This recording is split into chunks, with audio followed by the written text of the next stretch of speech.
Микрофон. Урматтуу төрага, урматтуу депутаттар. Баарыбыз дареметибизге жараша, алыбызга жараша иштебейлиби?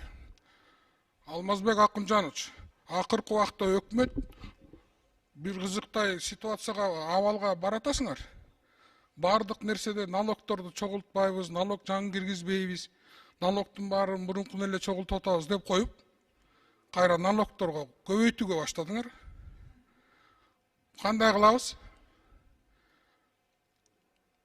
Тиги налог, бул налогду эле алып келип эле жаңы налоговый кодексте өйдөлөтүп баратасыңар.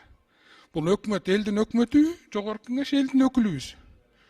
Жакшы, бардыгы жакшы барат эле, ушинтип аягында эле бузуп аласыңар да. Мына бир эле мисал. Строительный бизнеске 12% НДС алып келатасыңар. Кыргызстанда 30 миллион квадратный метр үй керек элге. ГИКтин салганы рахмат 2 миллион квадратный метр салып атасыңар. Ага да Кудайга шүгүр. Калганы каяктан алат? Мисалы 30 миллион сомдук или 3 миллион сомдук бир үйдү алыш үчүн азыр 12% НДС киргизгенден 3,5 миллион сом болот. 500 миңди табыш үчүн бир байкуш кыргыз дагы канча жыл иштеш керек? Булар үйлүү болобу же ушинтип эле жүрө беребизби?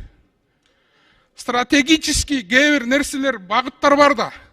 Элди үй менен камсыз кылыш керек, элди аш менен камсыз кылыш керек.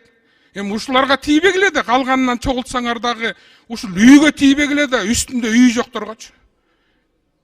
12% НДС деген 500 миң, 600 миң деген сом. Аны каяктан алат байкуш кыргыз? Мына 2 миллионду өкмөт салып берген атасыңар, дагы условия ГИКтики бар. Ошондой эле бала бакчаларда молодец, жолду салып атасыңар, мектепти салып атасыңар, бала бакчаны салып атасыңар. Салып койгон бала бакчанын ичинде тарбиячысы жок болсо аны эмне кыласыңар салып? Эмне кыласыңар аны салып?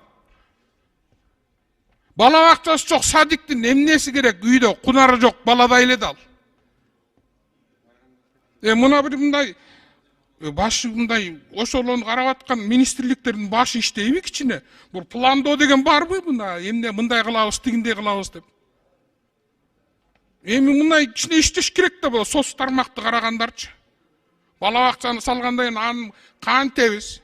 ФАПтарды салып атасыңар, 1 жылдап турат. Ага бериш керек да. Ошондой эле дагы бир жолу айтып атайын. Алмаз Акунжанович, президент жан талашып ГИКке көрүнгөн жерден областтарга, райондорго чейин түштү.